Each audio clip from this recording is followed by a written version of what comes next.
Emma Torres cleaned the table at Joe's diner. The neon clock said it was past midnight. Her feet hurt in her sneakers. Her back was sore from standing all day. She had been working for 10 hours. Emma Torres made herself smile when she counted her tips. Awaken, She my had love. $42. I am here. This was not a lot of money. Emma Torres needed to pay for daycare for her son Oliver. She also had a lot of bills to pay at home. Emma Torres was worried about how she would pay all of these bills. Joe called out from the kitchen. He asked, "Are you going out?" His face had a lot of wrinkles. It showed he was worried. Joe was always nice to Emma. He gave her work when he was able to do that. Emma said, "It is finally over," and she put the money into her apron pocket. She told Joe that she was thankful for what he did for her tonight. Joe, "You look really tired, kid. When was the last time you had a night of sleep?" Emma laughed quietly. It was not a happy laugh. Sleep is something that people who do not have a kid like her 4-year-old and have to work 3 jobs can have. She picked up her jacket that was hanging on the hook near the door. "See you tomorrow," Emma said to the sleep person, meaning she will see them the day when she comes back to this place after working her 3 jobs and taking care of her 4-year-old. The autumn air was cold on her face as she walked out onto the street in Philadelphia. She had to walk the 12 blocks to her apartment every night because her car stopped working 2 months. She always carried pepper spray in one hand, her keys in the other, with the keys stuck between her fingers. The city was really quiet after midnight. It felt like something was always watching her. The darkness made everything feel weird. She felt like the city was a place at night. It was quieter, but it also felt more awake, like the darkness was waiting for something to happen, and this feeling was always with Philadelphia at night. Her phone buzzed in her pocket. She got a text from her neighbor, Mrs. Chen, who took care of Oliver when Emma had to work. "Oliver is asleep. Take your time, dear." Emma felt really thankful. Mrs. Chen never asked for a lot of money. She was happy with whatever Emma could give her, and she also liked the cookies Emma made for her. Emma and Mrs. Chen were friends. That meant a lot to Emma. The kindness of Mrs. Chen was something that helped Emma keep going when everything else seemed tough. Emma thought about the kindness of Mrs. Chen. It made her feel happy and thankful for Mrs. Chen. As Emma turned onto Walnut Street, a nice black car pulled up next to her. Emma's hand got a little tighter on the pepper spray she was holding. Then the window went down and she saw a woman inside. The woman was wearing a fancy suit and her gray hair was pulled back into a tight bun. The car was very fancy. The woman looked like she had a lot of money, which made Emma feel a little curious about what she wanted with Emma on Walnut Street. "Emma Torres?" the woman asked. Her voice was crisp and sounded very professional. "Who is asking?" Emma kept walking. Every single instinct she had was screaming that this person was a stranger and she should be careful. The feeling of danger was really strong. Emma just kept walking. Did not look back at the person who was talking to her. She thought to herself that she should stay away from this stranger. The stranger was a danger to her. Emma was very scared of the stranger. "My name is Helena Grant. I am working for a client who needs some special help with cleaning. This person wants someone to do the cleaning work at night. The pay is really good. The important thing is that we need someone who can keep things private. My client wants everything to be completely secret. They are looking for someone who can do cleaning and keep quiet about it. The pay is excellent. It is a good opportunity for the right person. My client needs someone who's trustworthy and can keep their work private." Emma stopped walking. "I am not interested in anything that's against the law," she said to him about the illegal things. Emma did not want to do anything. "Do not worry, I am telling you the truth," Helena said in a voice. "The person I am working for has an old house that needs to be taken care of. They will pay you $300 per night in cash. You will have to work for about 4 hours. The job is at this estate that my client owns, and like I said, my client will pay you $300 per night in cash for about 4 hours of work at their historic estate. Emma's mind was really racing. The amount of money was $300. This was a lot of money for Emma. It was more than what she earned in a week of working at the diner. If she had $300, it could help her catch up on her rent, buy shoes for Oliver, and maybe even fix her car, which was something she really needed to do with her car. $300 would be a help for Emma. Emma said, "Why do they always pick on me?" She looked really suspicious. Was not happy about it. Emma just wanted to know why these things always happen to her. You come highly recommended. People say you are very thorough and someone who can be trusted. You also need the money. My client thinks that being thorough and trustworthy are very important, and they also like that you need the money. The directness of what was said should have upset Emma. She actually liked that the person was being truthful. When would I start? Tonight. If you are free, I can take you there now and drive you back home before the sun comes up. Emma's brain was telling her this was an idea. The woman was a stranger, the client was mysterious. She had to work overnight at a place she had never seen. This was how people ended up getting hurt. Then there was the money. $300. Emma thought about Oliver's sneakers that really needed to be replaced, the notice from the electric company that said they were going to cut off the power, and the empty fridge at home. The Emma situation with money was really tough, and the $300 for the work at the location was very tempting. The $300 could really help Emma. Emma heard herself say, "I am going to send a message to my neighbor." 20 minutes later, the car went through iron gates that just appeared out of the dark. The place on the side of the gates was amazing. Emma was really surprised. A huge old house with towers and dark stone walls rose up into the night sky. The windows were shining with a yellow light. The house looked like it was from a storybook. It was beautiful but a little scary. The mansion was really something. It was beautiful, and it was also a little terrifying. The main hall and the library and the study need some work, Helena said as they went in through a door that the servants use. You can find the cleaning stuff in the utility room.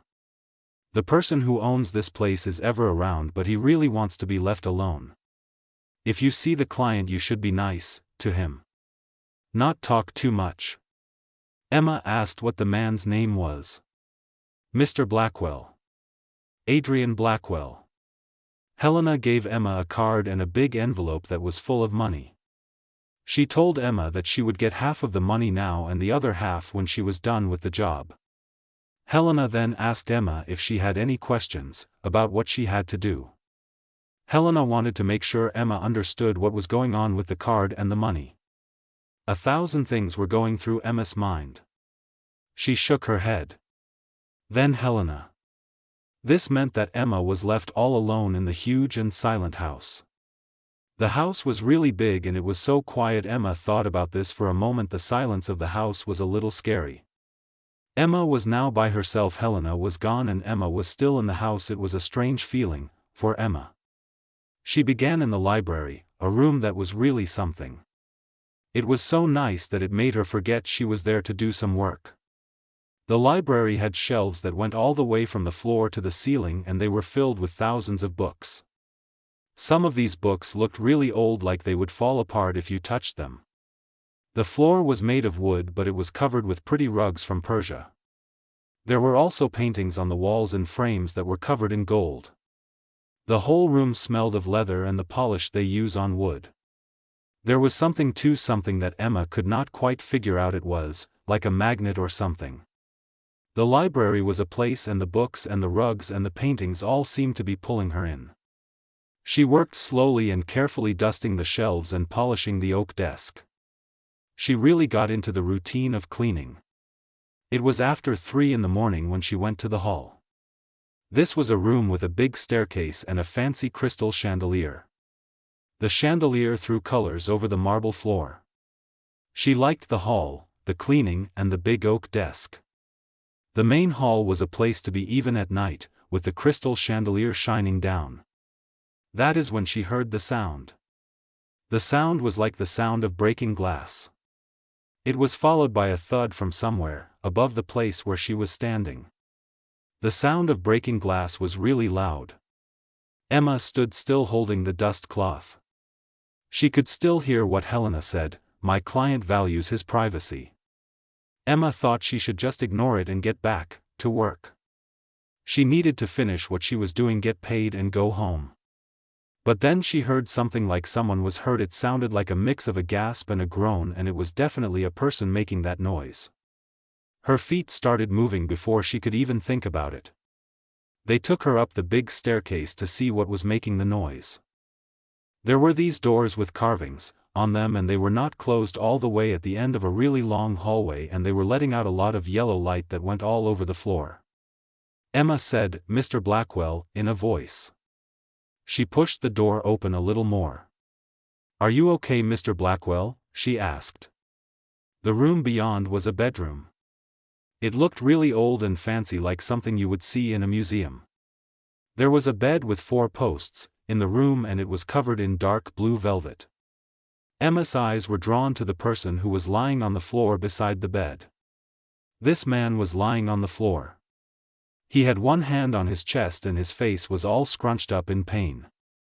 Even when he was hurting, he looked really good.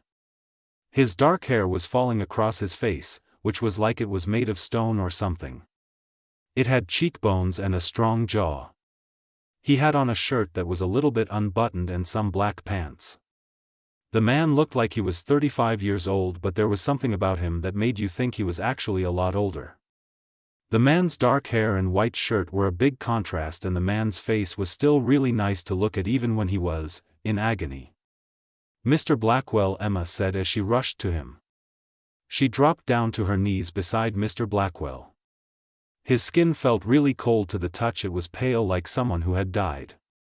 "I am going to call an ambulance for Mr. Blackwell." His hand reached out, grabbed her wrist. He was really strong. "No," he said, his voice was very rough. "No hospitals," he said again. "I can't," he said. Then his eyes opened. Emma's breath stopped. The emergency room doctor's eyes were a dark color, like dark amber with some gold in them. They were so deep that Emma felt like she could look into the emergency room doctor's eyes forever. She felt like she could just keep looking into the emergency room doctor's eyes. Emma said, "You need help." She was trying to get her phone out of her pocket with the hand that was not being used for something. Emma really thought, "You need help." The man said, "Curse." He had to think about each word before he said it. Then he said, "There is one way to make it better." He told us that the only cure is to have some of our life force. This life force has to come from someone who's willing to give it to us from a willing heart, the man said, and this willing heart has to really want to help us. The life force from this heart is what we need. Emma looked at him. Said, "That does not make sense. You are delirious." From the Emma point of view, it seemed like he was not thinking clearly. Emma thought that the man was talking nonsense. His grip got tight and I could see the desperation in his amazing eyes. He said, "Kiss me, give me life, please." Then his hand let go. His eyes began to shut. He whispered, "I am dying." This was completely crazy. It was something that could never happen. Men do not die from curses. Transferring life force is not something that people can do. Emma should get out of there and call for help. She should do anything except what he was asking her to do. Emma should run away from this situation. She should do something to save herself, anything except what he wanted Emma to do. She looked at his face. Saw how pain had made lines around his eyes. This really got to her. You see, she had this feeling inside her, the feeling that made her rush to Oliver when he was upset. It was the feeling that made her work so many jobs just so Oliver could have a better life. She just could not stand to see anything suffer. This was really bothering her. The way she felt about Oliver and now the way she felt about this man, it was all because of this feeling that she had. She felt bad when she saw him in pain, just like she felt bad when Oliver was crying. "This is crazy," Emma whispered. Then she did something that surprised even herself. She leaned forward. Her hands went around his face, which was really cold. She pressed her lips to his lips. It was a weird feeling. Emma was kissing him and his face was so cold it was like kissing someone who was not even alive. She was still kissing him. His cold lips were against her lips and it was all so crazy, just like Emma said. The world just blew up in a way. The world is totally gone now. Everything is. The world is no more. The world. That is all that is left to say about the world. Heat rushed through Emma's body like wildfire. It started in her chest, flowed down her arms and into the man who was beneath her. The room was filled with a lot of light. It was so bright that Emma had to close her eyes. She felt something pulling from inside of her. It was not exactly painful. It was really intense and overwhelming. Emma's heartbeat was thundering in her ears. Then it seemed to go along with another heartbeat. This other heartbeat was stronger and slower than Emma's heartbeat. The heat and the heartbeats and the light all seemed to be connected to the man beneath Emma. Images flashed through her mind. She saw memories that were not her own. There were battles that took place in the dark. Kingdoms came into power. Then they fell. The years went by. They were very lonely.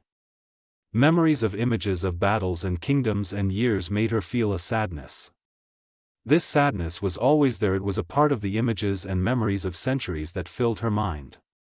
It made her want to cry because of the solitude that came with the images and memories of centuries. Then the thing just stopped quickly as it started. The whole thing was over. Emma pulled back. She was gasping for air. The man's eyes were open now, they were clear and alert. He was staring at Emma with a look of complete shock on his face.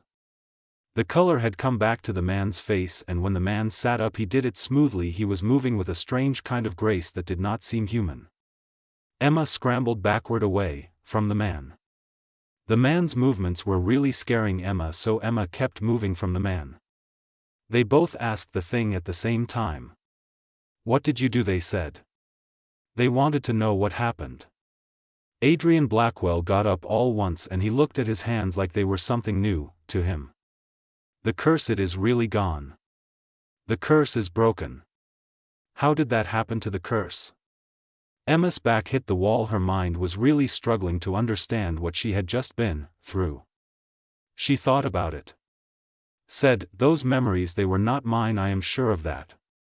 "What are you really? What are you? I mean, what kind of person are you, or what are you supposed to be? I do not know. What are you?" He turned around to face Emma completely. Emma saw the look on his face change from being really confused to being totally amazed. "You felt that?" he asked her. The transfer was supposed to go one way. He took one step closer to Emma. Then he stopped moving when Emma pulled back a little. "I am not going to hurt Emma," he told her. "I promise that I will not hurt Emma." "Answer my question," Emma said, her voice was shaking. "What are you? I mean, what is something like you?" Emma asked again, looking at you. She really wanted to know what you are. Adrian was quiet for a long time, thinking about what he wanted to say. Then he talked. "My name is Adrian Blackwell. I am then 600 years old. I am a vampire, like the ones you hear about in stories." Emma laughed. It was a funny sound. "That is right. I am Cinderella." Adrian moved to a window that was close by. He pulled the curtain open with that way of moving that he had. The sky outside was still really dark. You could see a little bit of light on the horizon where the sun was going to come up. "Watch," Adrian said. He put one hand into the light that was coming before the sun was up. Away his skin started to smoke. It was not on fire or anything, but you could tell it hurt him. He quickly pulled his hand back. Emma saw that the skin on his hand was already getting better. Emma said, "That is a trick." She did not really mean it. She knew the thing with the trick was not true, it was something, and Emma knew this thing was real. The trick was just what people called it, but Emma called it the trick because that is what everyone else did. Emma said that is a trick. The things Emma Torres saw in her mind were really happening. Emma Torres has been alive for 600 years. For 600 years Emma Torres was in charge, but nobody knew it. Emma Torres had a curse that should have killed Emma Torres a time ago, and Emma Torres was very lonely. It was a feeling that Emma Torres got used to. He looked at Emma Torres with eyes that seemed not real. When Emma Torres kissed him, something changed that no kind of magic could do before that. Emma's legs felt really weak. Emma slid down the wall. Then she was sitting on the floor. Her mind was spinning around in circles. Emma said to herself, "This is not real, this is just not real." Adrian said this quietly, kneeling down a little ways away from me. "When I first became like this, I thought the thing. I did not want to accept it, I said no to it. I was very angry about how unfair it all was. The truth is, what is real does not care if we like it or not." Adrian looked at me. Said that reality just as it does not care about what we think of it. Emma asked why the curse did not kill her before. She was trying to find something that made sense to hold on to. The curse was a big deal to Emma, and she wanted to know why it did not kill her before. I was strong enough to fight it. The curse was winning. If I had to go on for another month or two, I would have been completely gone. He looked at her in a weird way. It was kind of scary. "You saved my life when you did something kind. The curse needed someone to give up something for me. They had to want to do it. A vampire could not do that. It had to be a being, and it had to be real. The curse needed that. Helena set me up," Emma thought to herself. She felt angry. That feeling was stronger than the shock she was in. Emma was sure that Helena knew what was going on. Helena knew everything. Emma was certain of that. Helena had set her up on purpose. "No," Adrian said. "Helena knows what I am. She did not know how to break the curse. I only found out about the cure for the curse 3 nights ago when I read a book. I thought I was going to die." He stopped for a moment. "You getting hired was a coincidence. Helena has been looking for someone she can trust for a time, for months now, because she needs help and she needs it to be reliable.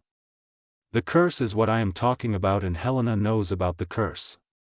Emma really wanted to believe him, even though she did not know why she felt that way. She said, "I need to go now because my son will wake up in a few hours." Adrian got up. Held out his hand to help her stand. She did not take it away. Adrian looked like he was hurt by this. He put his hand down. "I will have Helena drive you home," he said. "You can keep the money, it is yours to keep, know what happens with us." Emma stood up by herself. Brushed the dirt off her jeans. She walked all the way to the door. Then she turned around. "Those memories I saw, were they really real? I mean, all that feeling and being lonely?" Adrian's face was completely calm. "I remember every moment of it." Emma felt a pain in her chest. She was familiar with loneliness. Her experience of loneliness was different from his. It was just as real. Emma knew what it was like to have people around her and still feel alone. She knew what it was like to pretend to be happy and smile every day while carrying a burden that nobody else noticed. Emma felt lonely. She knew that this feeling of loneliness was very real for her. The woman said she was sorry. She said it very softly. His eyes got really wide because he was actually surprised. "What is this for?" Emma said that she had been by herself for a long time. Emma pulled open the door. Emma will show herself out. She did not look back as she walked through the halls, but she felt his gaze following her all the way to the front entrance. Helena was waiting with the car. She asked Emma no questions as she drove Emma home through the graying dawn that was coming up. The car was waiting for Emma, and Helena was ready to take Emma home. Emma was going home with Helena in the car. Emma walked up the stairs to her apartment. She felt out of it. She went to check on Oliver. He was sleeping peacefully in his bedroom. He was holding his stuffed dinosaur tight. Emma sat down on the edge of his bed. She looked at him breathing. She was trying to tell herself that the last few hours were a dream. Emma thought about Oliver and how he was sleeping so calmly, and she thought about the few hours and how they felt so real, but she wanted to believe they were just a dream, so she kept looking at Oliver, her little boy, and thinking about the last few hours. When she pulled the envelope from her pocket and counted out the money, she found $600 in brand bills. This made her think that the whole thing had really happened. The money was real, the envelope was real. The $600 was definitely real. She looked at the money again. Felt like it was all true. The $600 in her hand was proof that it was not a dream. And when she touched her lips, remembering the surge of power, the flash of ancient memories, the eyes like dark amber staring at her with centuries of loneliness, she knew something had changed in ways she couldn't yet understand. Emma did not return to the Blackwell estate. She told herself that the whole situation with the Blackwell estate was too dangerous, the situation with the Blackwell estate was too impossible, the situation with the Blackwell estate was just too far outside the boundaries of her controlled life. She threw herself into her routine with fierce determination, trying to forget about the Blackwell estate. Emma worked shifts at the diner, and she also worked afternoon hours at the grocery store. The Blackwell estate was always on her mind. Every moment was filled with work or time with Oliver at the Blackwell estate was replaced with time with Oliver. The dreams just would not stop. They kept on coming to me, and I could not get away from the dreams. The dreams were really bothering me. I did not know what to do about the dreams. Every night when she went to sleep, she was back in that bedroom. She felt Adrian's skin get warmer when she touched him. She saw his eyes, they were amber. They looked really shocked, but there was something else in them too. The thing she remembered from that kiss kept playing over and over in her head when she was asleep. She saw bits of things that happened a time ago, like wars and parties, people plotting against each other and feeling really sad and alone. It was like a never-ending stream of years that Adrian lived in secret. The memories of Adrian and his life kept coming to her, things like battles and ballrooms and all the quiet, desperate moments he had. Adrian's life was really long. She saw glimpses of it every time she closed her eyes. She woke up every morning. Her heart was beating really fast. She also had this pain in her chest. It was not because she was tired. The pain in her chest and the fast heartbeat were really bothering her every morning. 2 weeks after that night, Helena walked into the diner when Emma was working her lunch shift at the diner. Emma was there, at the diner, and Helena showed up during Emma's lunch shift. Helena said, "We need to talk." She slid into a corner booth. She did not order anything. Emma looked at her manager with a lot of nervousness before she sat down across from the woman who looked very elegant. "I do not want to come to this place. Whatever this thing is, I do not want to be a part of the thing that is happening here," with Emma having to deal with it. "Adrian has not been himself since that night," Helena said. "He is pulling away from people again. Adrian is not eating like he should be. Adrian spends hours just sitting there staring at nothing." Emma said, "That is not my problem," though feeling guilty was making her stomach hurt. Helena's sharp eyes did not seem as sharp anymore. She said, "You felt something when you kissed him, did you not? Do not say that is not true. The bond that exists between you and him is not like any bond that people have. The bond between you and him is special. There is no connection between us. What happened was really strange. It only happened one time. Now the whole thing is finished. The bond between us is really not there. Is that really what you think?" Helena reached into her bag. Pulled out a little soft bag made of velvet. She put the velvet pouch on the table. Then she said, "Open the velvet pouch." Inside, the pendant was hanging from a delicate chain. It had symbols carved into it. These symbols seemed to move when the light hit them. When Emma touched the silver pendant, she felt warmth in her fingers. The silver pendant made her feel this way. She gasped because of the way the silver pendant made her feel. Helena told me that he made that thing for me. It is something to keep me safe. This thing uses magic that vampires used a long time ago. It is very hard to find. It is very strong. He has been working on it every night since I went away. He even used his blood to make the spell work. He put his blood in the spell to make it strong. Emma whispered, "Why?" She could not take her eyes off the pendant. The kiss made something happen between you and him. You are always on his mind. I think he is always on your mind too. Helena leaned forward. I have known Adrian for a long time, 40 years to be exact. I have never seen Adrian feel this way about anyone. He really cares about you. Emma's hand closed around the pendant. She said, I have a son and I want him to have a life that is like everyone else. I am a human. I want to stay that way. I do not think it is an idea for me to get involved with a vampire. It is just not right for me or my son or my life as a human. I want my son to have a human life, and I do not think that can happen if I am with a vampire. You dream of him every night. When you wake up you are thinking about him. You look at your phone hoping that you will see a message from him even though you know he will not send one. Helena's voice is soft now. The bond between two people is not about magic, Emma. It is about knowing what it is like to be really alone and then finding someone who feels the way.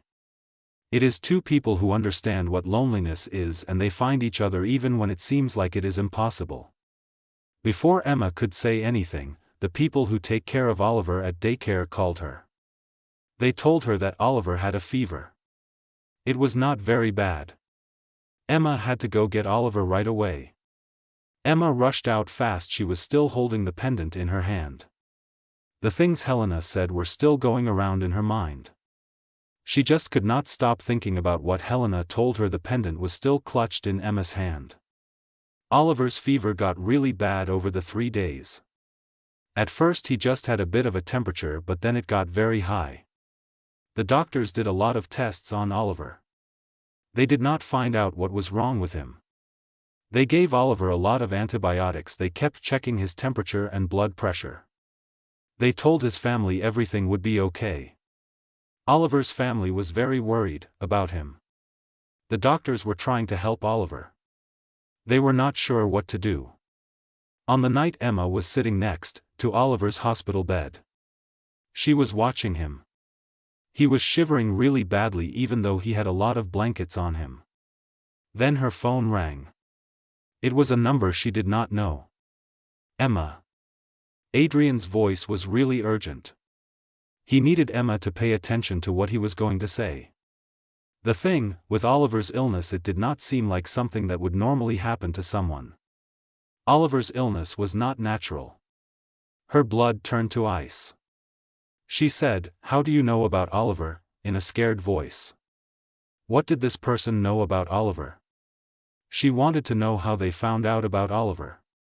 The bond between us works both ways, remember that. I felt the fear that you felt. I have been looking for answers.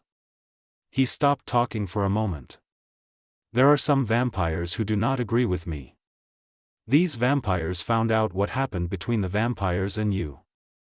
They think that you are the thing that can hurt me, that you are my weakness. Oh God.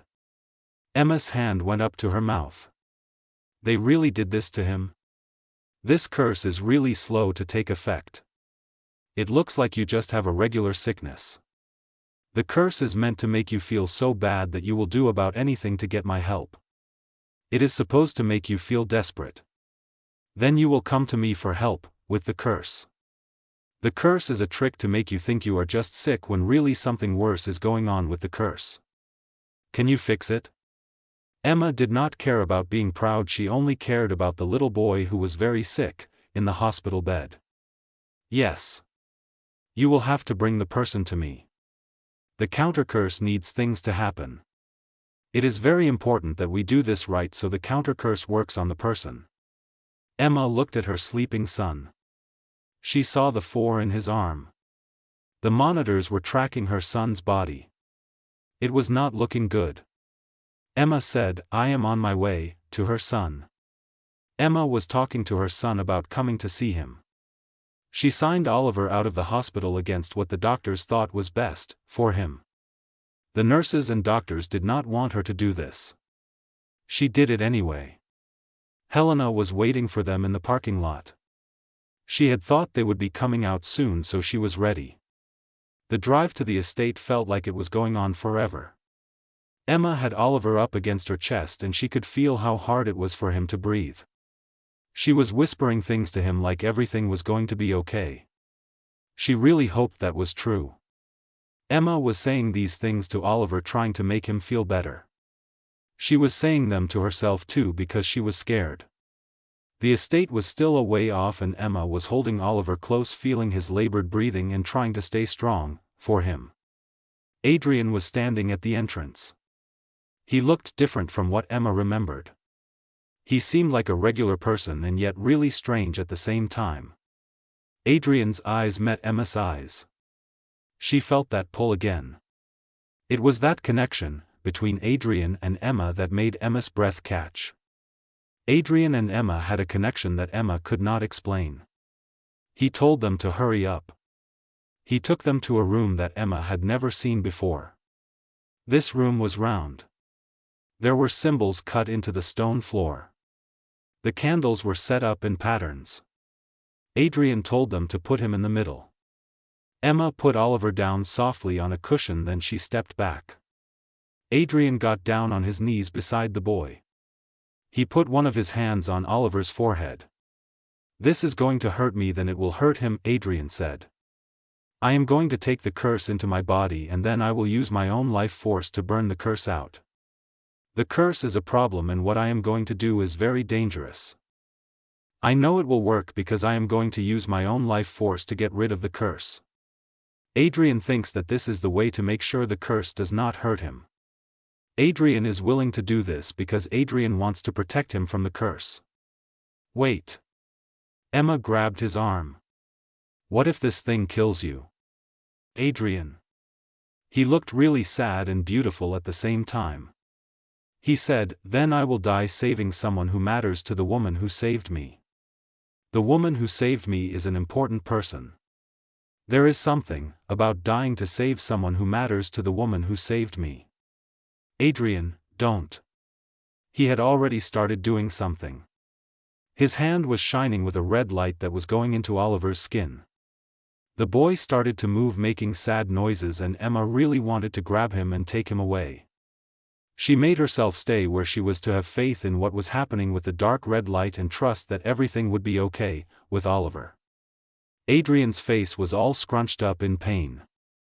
These dark strings of energy were coming from Oliver, going right into Adrian's body. Adrian's forehead was covered in sweat. His other hand was digging into the stone floor hard, it was cracking the stone. The candles were burning really bright now, making shadows on the walls. The black energy made a noise like when chains break, and then it burst out of Adrian's chest. It went up into the air, turned into smoke. Adrian fell backward fast and he was gasping for air. Then Oliver's eyes opened up. They were totally clear, with no fever at all. "Mommy," the boy whispered. Emma ran to Oliver, hugged him tightly. Tears were falling down her face. She said, "I am here, Oliver. I am here." She looked over Oliver's head at Adrian. He was having a time sitting up. His face was really pale. His eyes were shining bright. "Thank you," she said softly. "Thank you," she said again, looking at Adrian. Adrian said quietly, "Always." Later, after Oliver fell into a sleep in one of the estate's guest rooms, Emma found Adrian on a balcony that looked out over the grounds. It was still really dark because dawn was not coming for hours. The stars were over the black sky. Emma said they will try again. Then she went to stand with him at the railing. She was talking about those vampires who did this to them. The vampires will try again, Emma thought, and she was worried about what those vampires who did this might do. Yes. Adrian did not look at her. This is why I am giving you a choice. I can get rid of the bond between the bond and me. I can use magic to break the connection between the bond and us. You and Oliver would be safe from the bond. They would have no reason to go after you because of the bond. And you? I will deal with my enemies the way I always do. By myself. I will handle my enemies on my own. Emma thought about the loneliness she saw in Adrian's memories the time he was alone. She thought about her life. It was really hard to get by. She had to work so much just to survive. She had to teach herself not to expect anything from anyone. Then she thought about how Adrian looked at her like Emma was important, like Emma was more than just a mom who was trying to take care of her kid and make ends meet. She said to me, "What if I do not want you to be by yourself?" She said it very softly. Adrian looked at Emma. He was feeling hopeful and scared at the time. "Emma, you do not know what you are talking about," he said. "My world is a bad place. There are a lot of rules to follow. People are always fighting for power. Some people have been mad at each other for a long time. If you choose me, you will have to deal with all of this. You will have to live in my world. It is not always easy to understand what is going on in my world. My world is just really complicated, Emma. Choosing me means choosing to be a part of my world." Emma reached for the pendant around her neck, the one Helena gave to her. She put it on the moment she got it. "I get it," she said. The pendant was a reminder of Helena. Emma looked at the person in front of her. "You saved my son," she said. "When I look at you, I do not feel alone. It has been years since I felt this way. This thing between us, it feels real. This connection, it feels real. The bond between us, it feels real." Adrian said, "It is real." His voice sounded really rough when he said that. The thing is, this feels more real to him than anything he has felt in a very long time, I mean centuries. Adrian feels like this is the real thing he has experienced in centuries. "I think you should just stop trying to push me so you can protect me. I want to make my choices. Let me decide what I want to do with my life. I do not want you to make all the decisions for me. Let me choose what is best for me. So what is your choice?" Emma took his hand in her warm one. She felt that surge of energy, that feeling that everything was right. She said, "I want to figure this out with him one day at a time. I do not want to make any promises about forever. I also do not want to run away from the relationship because it is scary. The relationship with him might be something amazing, and I want to see where it goes." Emma wants to be with him and see if the relationship with him is really something. Adrian's fingers tightened around hers. "The council will not approve of this. There will be bad consequences if we do it." Emma said that there are always consequences. The question is if we deal with the consequences together or if we deal with the consequences apart. For the time since she met Adrian, Adrian smiled. I mean, really smiled. It changed Adrian's whole face.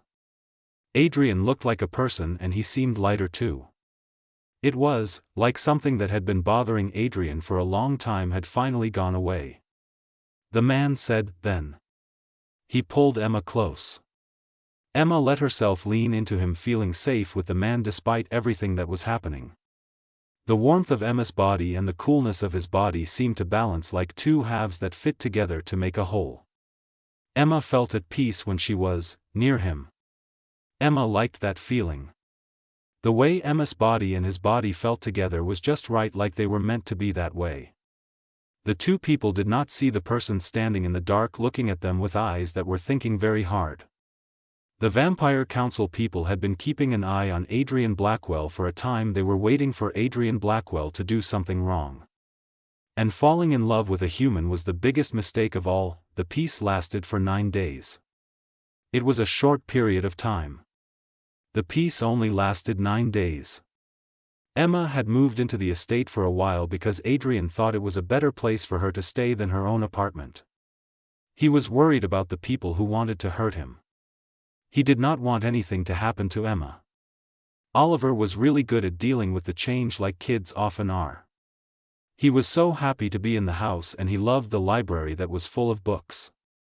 There was also a man who would tell him stories about knights and dragons, and Oliver thought that was the best thing ever. The estate was a place for Emma and Oliver to stay, and Adrian felt better knowing they were safe. Emma saw her son laugh with Adrian. She felt happy inside. Adrian was really nice to Oliver. He was very patient with him.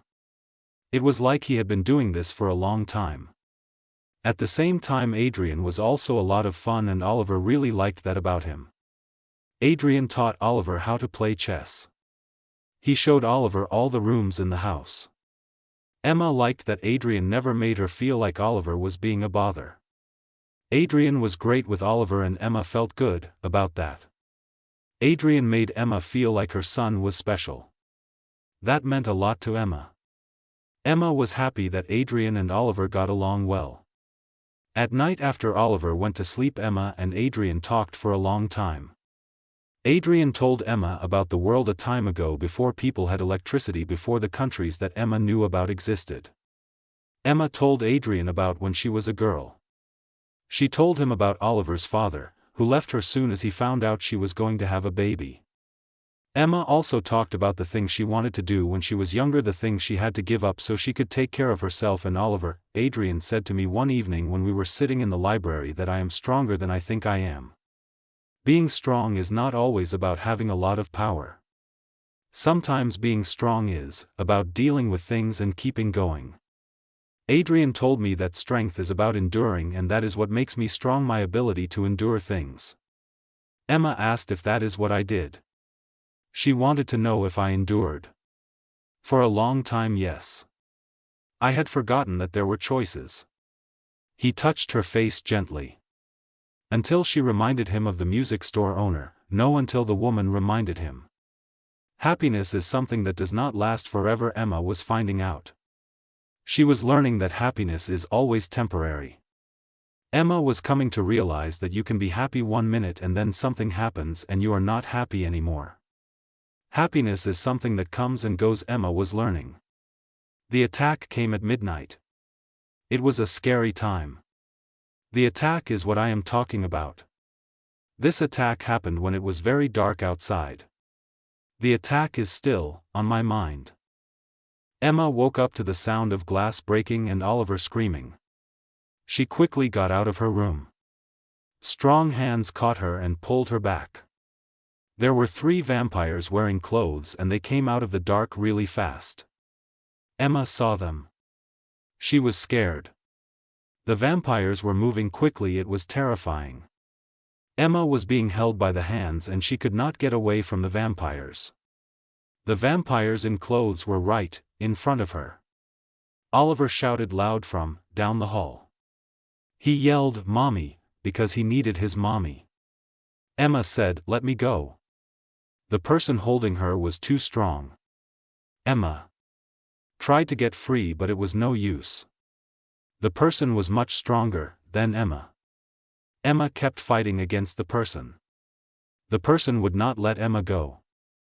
Adrian looked like a shadow that was taking revenge. He was moving fast, so fast that you could hardly see him. 2 vampires were thrown through the air, they smashed into walls. Broke them. Even more vampires kept coming, they just kept pouring in through the windows and the doors. "Emma, get out of here now," Adrian yelled loud as he fought against 4 guys who were coming at him all at the same time. Emma could not run away without Oliver. She got away from the person who was holding her and quickly ran to Oliver's room. When she got there, she saw Oliver with his back against the wall crying hard, and a female vampire was standing over him. Emma was really scared for Oliver. The female vampire was next to Oliver. "Back away from my son," Emma said. Her voice was really calm. You could tell she was very upset and serious about this. The vampire laughed. What will you do, human?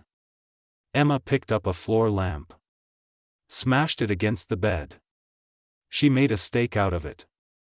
Held it in her hands. Her hands were shaking. Or I will make you sorry for underestimating a mother, like me, Emma said. She meant it when she said that she would make him regret underestimating a mother. The vampire was not amused anymore. She was really fast.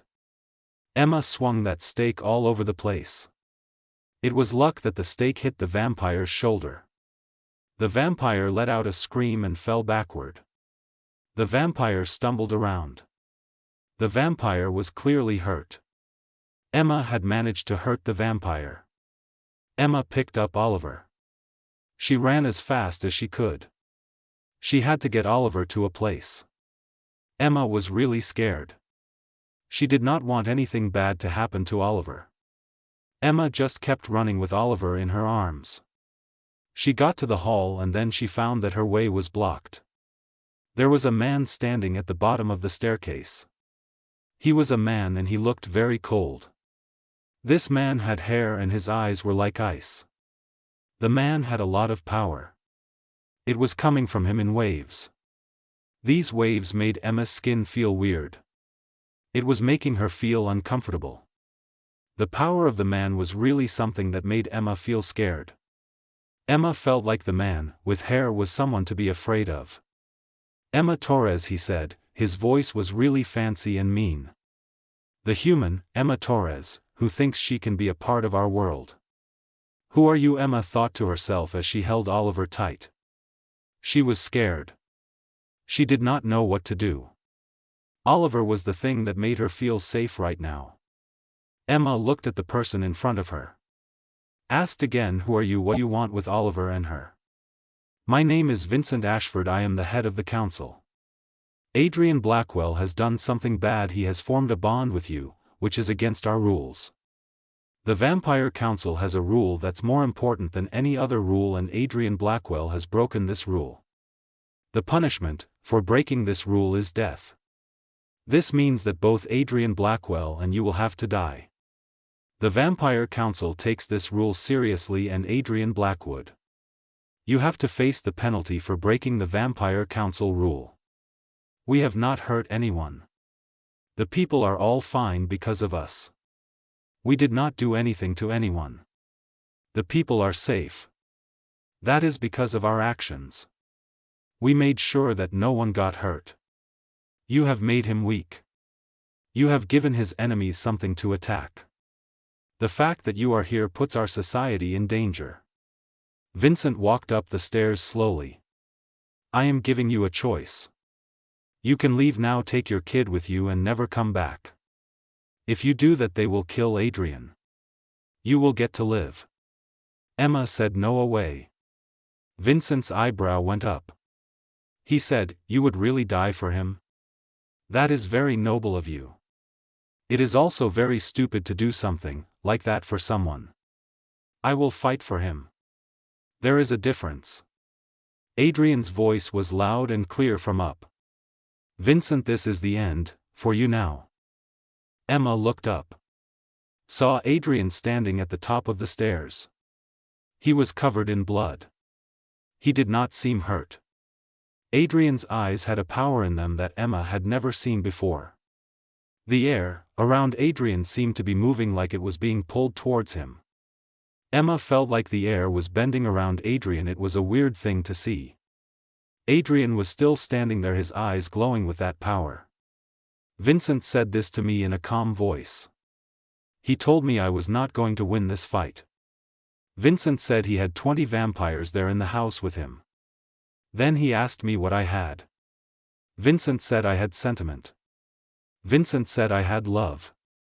When Vincent said the word love, it sounded like he was saying a word. Adrian said, I have something that you do not understand. My reason to fight is not about politics and power.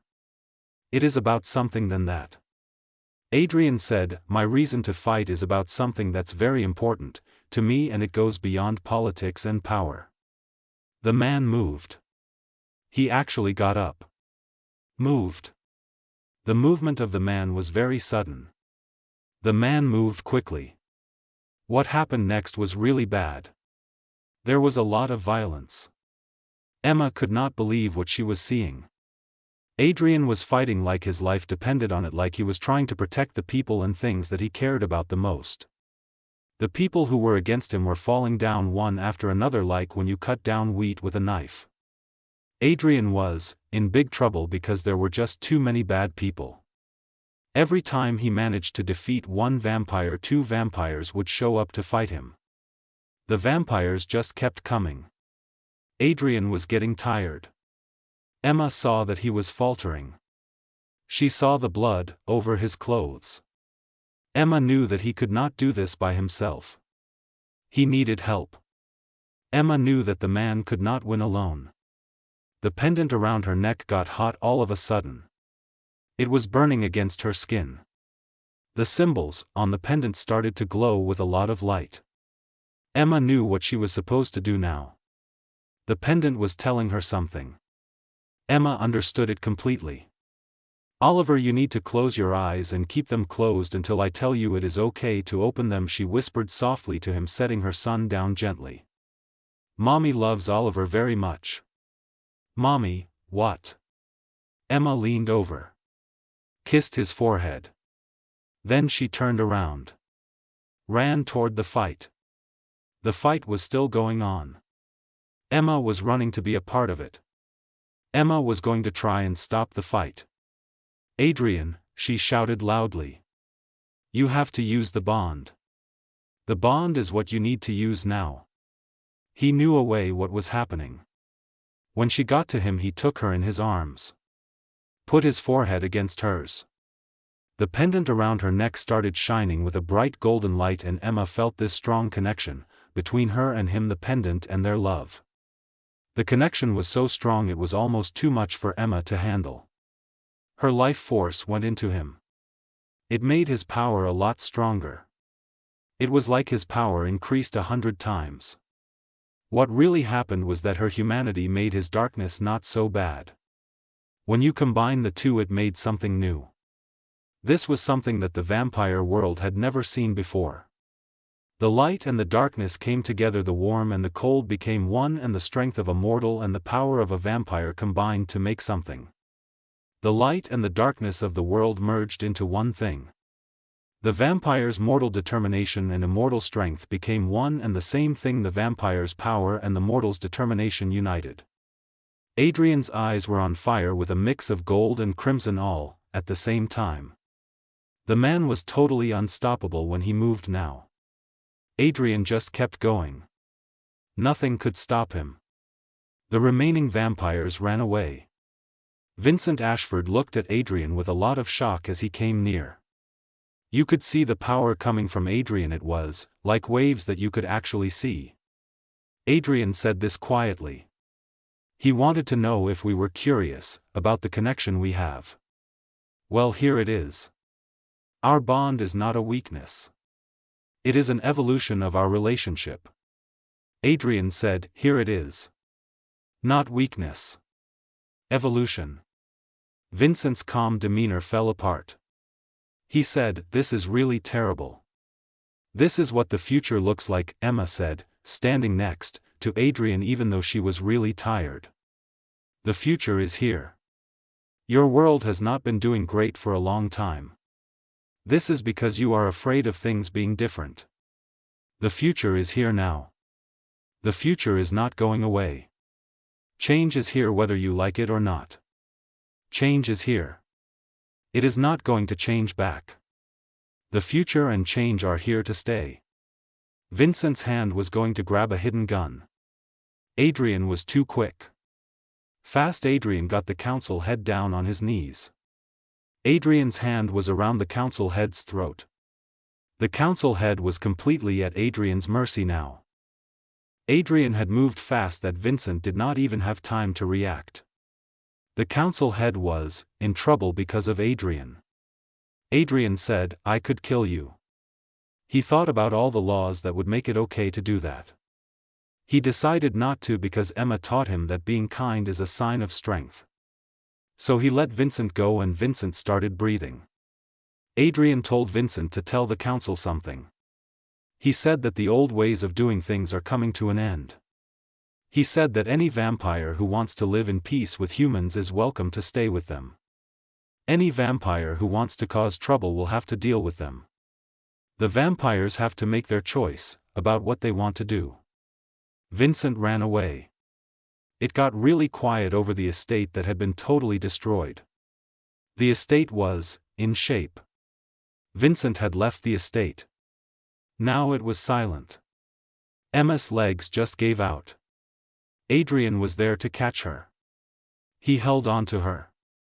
They both sat down on the floor. That was really dangerous, Adrian said.